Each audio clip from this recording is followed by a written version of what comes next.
warahmatullahi wabarakatuh. Salam sejahtera buat kita semua. Halo teman-teman dan sahabat Edriana.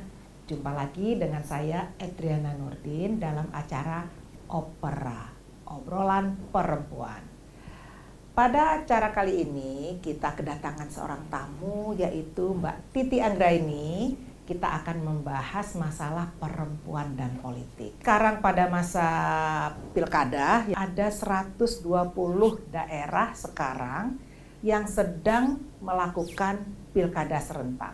Kenapa kita berjuang untuk memasukkan perempuan di dalam arena politik, baik pilkada maupun pileg? Pada pemilu tahun 2019 yang lalu, hanya 20,5% perempuan duduk di parlemen. Di DPD itu ada lebih dari 30%. Jadi lumayan nih kalau DPD ya, kalau mereka mencalonkan diri atas nama sendiri ternyata possibility-nya cukup tinggi. Sementara kalau pilkada ini lebih sedikit lagi, nggak sampai 10% perempuan yang masuk ke dalam bursa pencalonan. 1.432 daerah gitu ya yang sedang melakukan pilkada, 5 perempuan dan 46 laki-laki untuk pilihan gubernur, dan untuk pilihan bupati itu ada sekitar 159 perempuan dan 1.273 laki-laki. Jadi semua ini di bawah dari 10% sebetulnya untuk pilkada. Sebetulnya apa sih yang kita perjuangkan? Kalau sekarang kita mau belanja cabai di luar, kita ke pasar, kita pengen belanja cabai, ternyata harga cabai naik. Atau tiba-tiba bawang putih hilang di pasaran. Tiba-tiba garam juga nggak ketemu. Nah, kalau kita mengingat kembali pada 1998 ketika waktu itu terjadi krisis ekonomi dan krisis politik di Indonesia, harga susu melonjak dengan drastis. Lantas aktivis-aktivis perempuan bertemu memikirkan bagaimana agar anak-anak balita tetap bisa mendapatkan akses susu. Lantas dibuatlah sebuah aksi yang fenomenal pada waktu itu, luar biasa, yaitu aksi Suara Ibu Peduli. Itu aksi perempuan yang betul-betul turun ke jalan, berkumpul di depan Hotel Indonesia, meneriakkan agar pemerintah mengadakan susu atau menurunkan harga pangan waktu itu, karena bahan pangan waktu itu juga melonjak sekali. Sesudah aksi Suara Ibu Peduli baru diikuti oleh aksi-aksi mahasiswa, kelompok-kelompok sosial lainnya. Artinya gerakan perempuanlah yang memulai pada waktu itu untuk memperjuangkan agar harga barang turun, susu-susu di-provide oleh pemerintah agar anak-anak kita tidak kelaparan. Jadi teman-teman, ternyata semua kehidupan kita penuh dengan politik. Negosiasi harga, turun naik sebuah program kesehatan, program pendidikan itu adalah politik. Nah, sekarang kita kedatangan seorang perempuan hebat, beliau sangat populer, Mbak Titi Anggraini. Mbak Titi Anggraini, selamat sore. Sore, Uni. Terima kasih sudah datang. Beliau adalah Direktur Perludem. Tolong ceritakan kepada kita semua, kepada teman-teman, sahabat Edriana di luar, apa sih Perludem dan apa saja kegiatannya. Dan sekarang pada masa pandemi apa aja nih kegiatan Mbak Titi? Oke. Terima kasih Uni Nana ya. Sebenarnya sebagian dari topik yang mau kita bahas itu bisa tuntas kalau Uni Nana sendiri yang jelasin gitu. Ini kayaknya supaya ada temen ngobrol aja, ngajak temen gitu. Tapi saya yakin dari sisi substansi dan konten, Uni Nana adalah orang yang paling lengkap lah dari A sampai Z untuk ngejawab tema kita.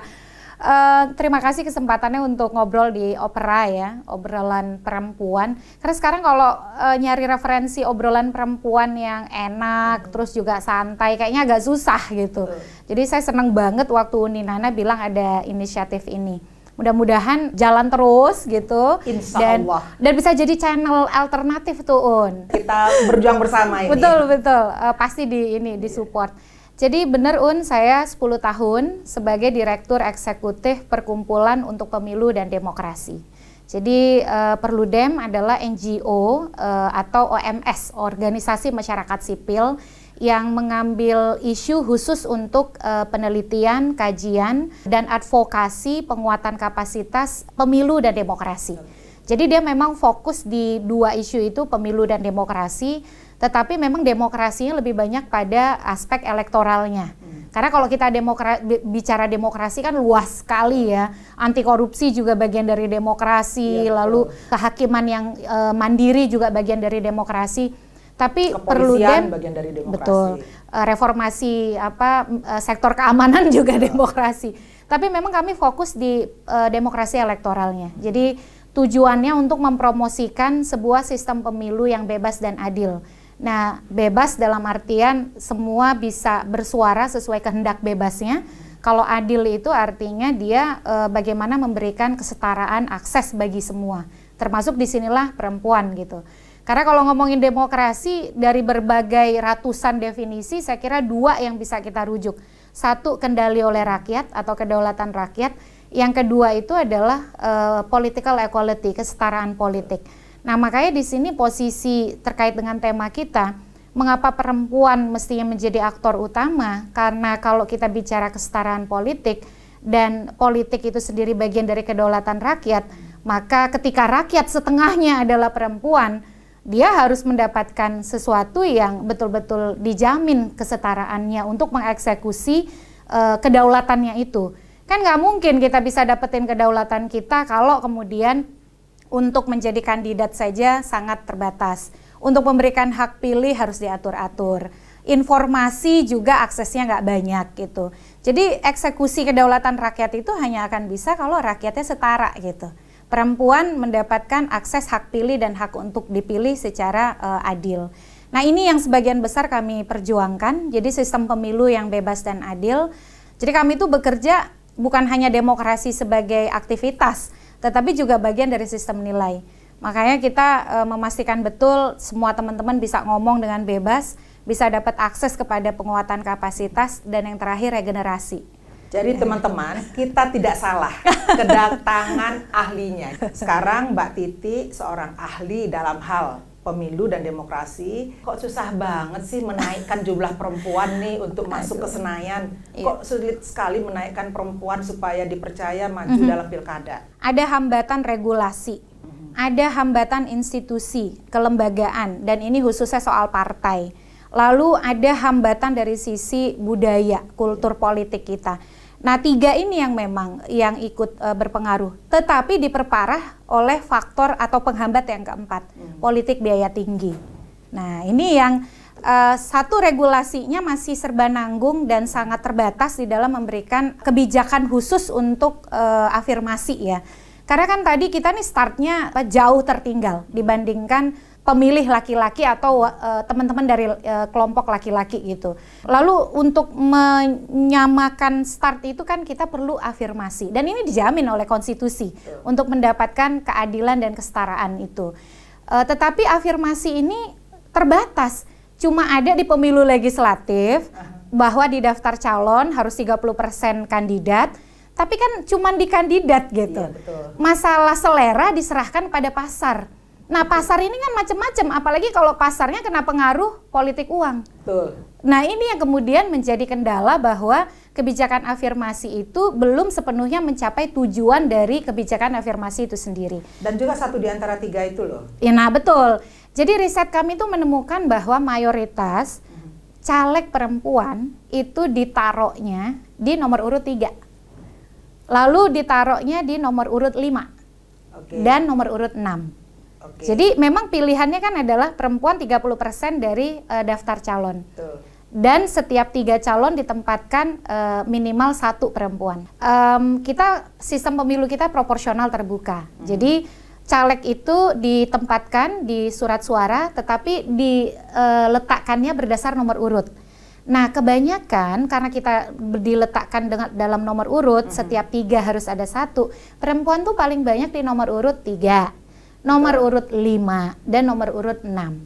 Dan tingkat keterpilihan sayangnya, itu paling banyak caleg terpilih, 64% adalah caleg nomor urut 1. Jadi itulah yang kemudian membuat disparitas antara kita memang hadir 30% di daftar calon, tetapi tidak di keterpilihan. Betul. Keterpilihan kan 20,5% tadi. Ya. Karena preferensi masyarakat kita itu meskipun mereka sudah mencoblos langsung caleg, tetapi caleg nomor urut atas, nomor urut 1 dan 2, karena kalau di jumlah total itu 85% lebih caleg terpilih itu nomor urut 1 dan 2. Jadi makin sulit nih bagi perempuan kalau begitu ya, karena artinya kan afirmasi setengah hati ini. Bisa dibilang begitu, karena nomor urut atas itu masih dianggap oleh pemilih sebagai prioritas. Betul. Karena gini kita ini caleg banyak banget. Satu dapil itu kemarin di pemilu 2019 ya. Untuk pemilu legislatif saja, nggak usah yang presiden misalnya. Dapil saya nih Tangsel, saya tuh dapil Banten 3. Jadi kalau di total-total, caleg yang harus saya kenali, kan ada DPRD kota, DPRD provinsi, DPRD nasional. Itu totalnya lebih dari 400 orang. Gimana kita mengingat? Nah, sementara kan tahu sendiri lah ya, pemilihnya juga jumlahnya banyak banget. Mereka belum tentu mendapatkan informasi yang cukup. Akhirnya ketika datang ke TPS, daftar calon tuh begitu banyak, sementara kalau menurut studi ilmiah nih, matematika, kalau kita diperhadapkan pada pilihan dengan peringkat, maka secara alamiah kita akan menganggap peringkat atas itu adalah prioritas. Nomor 1, 2 gitu betul. ya. Apalagi kalau kita nggak kenal, kita disuruh memilih dan peringkat gitu. Kita akan berpandangan, oh berarti yang nomor atas itu adalah prioritas. Jadi itu yang menjawab kenapa kemudian banyak yang nomor urut atas itu dianggap prioritas. Mereka tahu bahwa ketika mereka boleh memilih antara tanda gambar partai dengan orang, mereka lebih cenderung untuk milih orang. Tahu gitu ya. Betul. Tetapi karena nggak kenal orang, berarti yang di atas itu karena ranking 1. Dan nggak ada fotonya juga lagi ya. Nah betul, nggak ada foto. Ranking 1, ranking 2 di kelas kan kita biasa begitu ya. Nah itu jadi faktor regulasi juga kontribusi gitu. Lain halnya kalau misalnya pakai abjad aja. Siapa yang namanya duluan atau dikocok. Gitu ya, nggak pakai nomor urut. Kita tuh nanggung proporsional terbukanya. Karena tapi kita ide dikocok itu menarik juga. Saya rasa itu cukup fair enough gitu loh. Harusnya gitu memang. Karena masyarakat kita kalau dia nggak bisa baca tulis, jadi sebagian besar masyarakat kita yang tinggal di desa-desa, apalagi yang umurnya juga cukup tua gitu ya, itu kan banyak yang tidak bisa baca tulis. Betul. Banyak yang buta kenal huruf. angka tapi nggak kenal huruf. Betul. Nah itu juga menjadi kendala. Iya. Nah berikutnya masalah apa lagi menurut Titi yang penting? Nah tadi regulasi ya. Jadi harus ada perbaikan regulasi. Belum lagi di struktur partai kita nih kalau ngomong regulasi undang-undang partai. 30% memang di kepengurusan. Tapi kan bukan di bagian penentu dan pengambil kebijakan. Jadi bagian hura-hura. Betul. Berapa banyak sih perempuan di Bapilu, Badan Pemenangan Pemilu? Dikit banget gitu. Nah ini soal mengubah paradigma ya. Tadi kan paradigma itu kita sangat paternalistik. Maka regulasi hadir dengan afirmasi. Tetapi karena paradigmanya masih belum berubah, afirmasi ini masih dianggap beban. Nah supaya nggak jadi dianggap beban, maka harus ada skema yang menguntungkan partai tetapi juga perempuan dapat fasilitasi yang bagus. Ini jadi PR regulasi kita. Yang kedua tadi di struktur partai ya. Saya kira kaderisasi di partai ini memang pendekatannya tuh injury time. Tiba pemilu baru repot nyari perempuan. Harusnya dia tuh melembaga. Nanti siapa ayo masuk ya gitu ya. Makanya masuk misalnya ya kerabat, teman, yang penting ada dulu gitu. Karena di sistem proporsional terbuka, partai itu akan cenderung untuk nempatin 100% orang di daftar calon sesuai kuota. Jadi kalau di dapil itu ada 10 kursi, 10 harus diisi calonnya. Karena kenapa? Supaya 10 ini jadi jurkam partai semua untuk dapetin suara gitu. Possibility-nya lebih tinggi juga. Betul. Sementara kader perempuan terbatas, makanya asal comot gitu. Makanya kami mendorong ada skema dana negara yang dialokasikan khusus untuk kaderisasi dan rekrutmen politik partai. Sekarang kan partai dapat uang ya dari negara. Walaupun masih banyak yang ngeluh sedikit, tetapi lumayan juga puluhan miliar setiap tahun gitu. Kalau dimanfaatkan sesungguhnya untuk kaderisasi perempuan itu ya pasti bisa gitu ya. Betul. Makanya dari yang alokasi dana negara untuk partai sekarang kan 1.000 ya per suara sah untuk DPR, 1.200 untuk DPRD provinsi, dan 1.500 untuk DPRD kabupaten kota. Kita pinginnya 30% dari uang itu jangan diapa-apain, tapi itu digunakan untuk pendidikan politik perempuan, kaderisasi perempuan, dan kepentingan rekrutmen politik perempuan. Itu yang dari sisi kelembagaan partai. Nah yang terakhir kultur ya, kalau kultur ini memang kerja semua nih. pendidikan itu memainkan peranan penting. Jadi bagaimana konektivitas antara isu politik dengan pendidikan kita. Ini Pak Nadiem nih apakah sudah menempatkan misalnya soal inklusivitas, kesetaraan laki-laki perempuan dalam kurikulum, karena kita dobrak nih berat banget gitu. Ya. Dan yang terakhir, politik biaya tinggi itu harus diakhiri, Un. Tapi ini kadang-kadang masyarakat juga susah ya. Sekali 5 tahun kita ada betul, pesta, betul. Ada pendapatan tambahan. Ya. Sulit kalau memang kita tidak serius mengatakan bahwa masyarakat pilihlah calon yang betul-betul akan memperjuangkan kebaikan, kebutuhan, dan juga kepentingan mereka. Jangan asal 50.000 betul selesai urusan. Karena ini nasib kita 5 tahun yang akan kita pertaruhkan. Makanya untuk mengatasi yang terakhir ini, maka solusinya tuh harus mix kesemuanya tadi.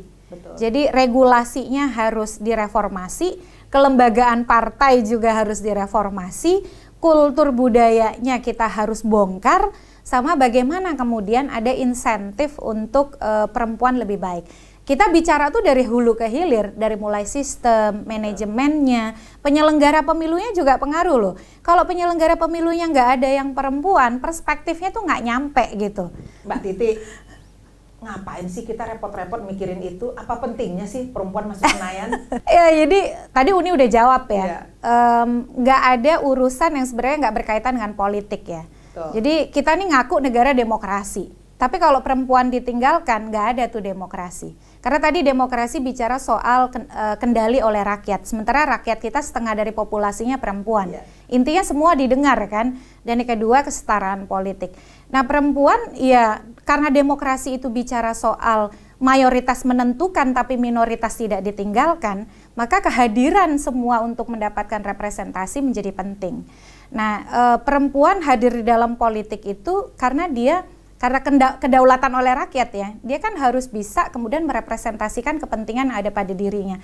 Ada teman-teman yang bilang gini nih, saya kemarin baru ada kelas filsafat hukum ya, dia bilang, kenapa sih perempuan tuh harus minta afirmasi? Kan bisa juga diwakili oleh laki-laki gitu ya. Betul. Saya juga bisa kok menyuarakan kepentingan perempuan.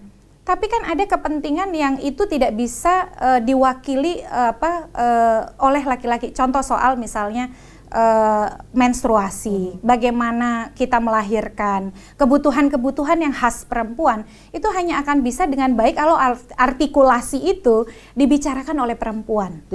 Menariknya begini, saya mendengar debat pilkada, baik pilihan gubernur, pilihan bupati, pilihan wali kota, yang tadi notabene memang sebagian besar adalah laki-laki semua. Saya lihat satu debat ya, semua calonnya itu laki-laki, ada 8 laki-laki berbicara kepada kita, tapi tidak tentang kita. Betul. Dan tidak untuk memperbaiki kondisi kehidupan kita. Jadi yang ngawang-ngawang kan? Ngawang-ngawang, padahal kita ini perempuan, 51% dari pemilih. Betul. Kalau kita ditinggalkan kan separuh dari potensi ekonomi dan politik kita kan tidak diwakili. Betul. Jadi saya pikir tadinya oke lah, nggak apa-apa, nggak usah ada perempuan asal bapak-bapak tersebut memperjuangkan isu kita, agenda kita dan kepentingan kita sebagai perempuan. Tapi ternyata nggak bisa mengekspresikan sepenuhnya persoalan yang kita hadapi. Karena interaksi antara kita dengan persoalan yang kita hadapi itu unik gitu. Saya sih percaya kalau perempuan memimpin, dia itu memahami betul persoalan itu secara komprehensif. Contoh misalnya ketika angka kematian ibu dan bayi tinggi gitu ya, kok kompleksitas persoalannya itu bukan hanya soal berapa ibu yang meninggal, berapa anak yang meninggal, tetapi di situ ada dimensi infrastruktur, ada dimensi kesehatan, ada dimensi pola relasi, betul, budaya, betul. Jadi pendekatan perempuan akan lebih bisa holistik melihat sebuah persoalan. Tetapi kan perempuannya nggak serta-merta jadi gitu ya. Karena perempuan juga bukan, saya yakin bukan individu tunggal. Karena dia dipengaruhi tadi pola relasi, lingkungan, budaya, agama dan lain sebagainya. Maka penting kemudian membentuk perempuan dengan kaderisasi ya, dan akses pada rekrutmen politik yang adil tadi. Sehingga dia lahir dengan karakter sesuai dengan mengapa dia harus hadir di politik. Karena perempuan ini kan juga sebetulnya kita korban konstruksi sosial ya. Betul. Jadi nggak perempuan, nggak laki-laki, kita ini karena konstruksi sosial kita diajarkan menjadi perempuan. Betul. Nah, kalau kita diminta menjadi perempuan sesuai dengan keinginan masyarakat, yaitu tadi bahwa oh kalau ada perempuan korban kekerasan ya udahlah terima sabar aja. Ya. Jadi selalu kita yang disuruh untuk menerima keadaan. Betul. Itu yang terjadi, sehingga kalau menurut Titi nih sekarang ya, kalau seandainya sekarang ini kan cukup meningkat nih, dari sebelumnya ada 17%, 19% perempuan di parlemen, sekarang udah di atas 20%. Memang kira-kira akan ada perbaikan nggak menurut Titi sehubungan dengan kebijakan-kebijakan yang akan dilahirkan? Apakah, kan banyak orang bilang nih, Titi, ini bukan masalah perempuan nih, semua orang juga bisa memperjuangkan yang tadi kita katakan. Tapi sebetulnya memberi dampak nggak sih lahirnya kebijakan-kebijakan yang lebih ramah? Iya, kita tuh cenderung melihat sesuatu secara drastis ya, dan juga kadang sporadik. Konteks kenapa misalnya saat ini perempuan belum bisa signifikan memberi peran, ya karena jumlahnya juga belum signifikan. Karena kan kenapa misalnya selalu bicara, kenapa sih harus minta 30% kalau 50% saja bisa gitu. Masalahnya 30% diminta aja nggak dikasih, apalagi 50%. Kan 30% ini juga ada hitungan ilmiahnya, bahwa dalam suatu kelompok yang beragam, maka ketika terjadi voting, suatu kelompok dalam komunitas yang beragam itu baru akan punya peluang untuk mendapatkan kesempatan memenangi pengambilan keputusan kalau jumlahnya paling sedikit 30%. Nah, perempuan kita kan masih kurang dari 30%, sekarang 20,5%. Sementara banyak sekali kebijakan di parlemen itu yang ditentukan oleh misalnya jumlah. Nah, ini juga menjadi persoalan. Belum lagi tadi ya, perempuan menjadi produk dari konstruksi sosial. Ketika mereka hadir di politik misalnya, hadir karena kedekatan dengan elit, lalu karena modal kapital yang kuat, dia terputus dari ideologi atau semangat kenapa dia perlu hadir di dalam ranah politik itu. Meskipun saya percaya ini sebuah proses yang harus kita jaga. Kenapa saya percaya bahwa jumlah penting, substansi penting, tidak mungkin substansi tanpa jumlah saat ini? Karena jumlah mengajarkan soal pesan dan juga edukasi politik yang kuat kepada masyarakat. Ketika misalnya perempuan bisa setara dari sisi jumlah, itu kan pesan yang tegas kepada anak-anak kita bahwa laki-laki dan perempuan siapapun dia bisa mengakses posisi publik. Nah, lalu kemudian tantangan besarnya adalah bagaimana kita memastikan substansi gitu. Nah, substansi ini yang sekarang juga jadi pekerjaan rumah besar di dalam politik kita. Ada perempuan yang akhirnya dia hanya fisik sebagai perempuan, tetapi kemudian apa yang dia bawa, perjuangan yang dia gulirkan itu adalah semuanya mewakili, mohon maaf, oligarki gitu ya. Nah, kita kan nggak pingin begitu gitu. Tapi kan realitanya gitu juga. Yang banyak masuk sekarang ke Senayan juga oligark lokal, istri bupati, istri wali kota, istri gubernur. Nah, itu tadi kontribusi sistem, kontribusi kelembagaan, kontribusi politik biaya tinggi. Akhirnya politik itu hanya aksesibel oleh mereka yang punya uang, dekat sama elit, lalu kemudian popularitasnya tinggi. Kan itu aja. Kalau kita bedah-bedah nih, siapa sih gitu mayoritas mereka? 1, punya uang. 2, bagian dari elit. 3, punya popularitas. Sayangnya kadang-kadang 3 ini nyampur di satu orang.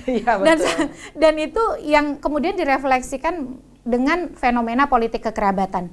Tapi ini fenomena yang terjadi di laki-laki dan juga perempuan. Bukan hanya di perempuan.